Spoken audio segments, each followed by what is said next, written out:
राष्ट्रीय अपराध record bureau NCRB द्वारा जारी साल 2024 की यह नवीनतम रिपोर्ट भारत में अपराध की बदलती प्रकृति और सामाजिक सुरक्षा के समक्ष खड़ी गंभीर चुनौतियों का एक विस्तृत कच्चा चिट्ठा पेश करती है, जिसे गहराई से समझना आज के समय में अनिवार्य हो गया है। रिपोर्ट के पन्नों को पलटे तो पता चलता है कि महिलाओं के खिलाफ होने वाले अपराधों में पिछले वर्ष की तुलना में 1.5% की एक बहुत ही मामूली गिरावट दर्ज की गई है, जो सुनने में शायद सकारात्मक लगे, लेकिन जब हम इसके भीतर छिपे पति या रिश्तेदारों द्वारा की गई क्रूरता के 1,20,227 मामलों को देखते हैं तो यह समाज की आंतरिक कड़वाहट और घरेलू असुरक्षा की एक डरावनी तस्वीर पेश करता है। महानगरों की स्थिति और भी चिंताजनक है, जहां देश की राजधानी दिल्ली 1058 दर्ज मामलों के साथ बलात्कार की घटनाओं में सबसे संवेदनशील बनी हुई है। वहीं राज्यवार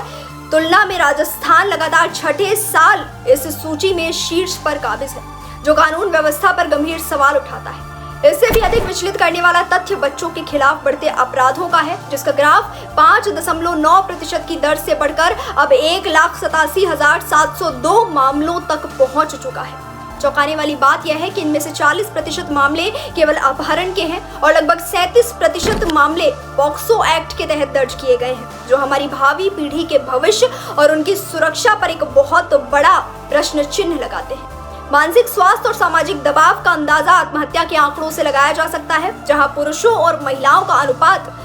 3:1 बना हुआ है और यहाँ दिहाड़ी मजदूर तथा गृहिणियां सबसे अधिक प्रभावित वर्ग के रूप में उभर कर सामने आए हैं। हालांकि किसानों की आत्महत्या के मामलों में आई 2% की कमी एक छोटी ही सही पर उम्मीद की किरण जरूर जगाती है। बदलते दौर के साथ अपराध के तरीके भी डिजिटल हो गए हैं, जिसका प्रमाण साइबर अपराध के क्षेत्र में दर्ज की गई 18% की भारी भरकम बढ़ोतरी है। तेलंगाना इस डिजिटल जाल में सबसे अधिक फंसा हुआ राज्य है, जहां धोखाधड़ी और यौन शोषण जैसे मंसूबों के लिए इंटरनेट का सहारा लिया जा रहा है काफी तेजी से।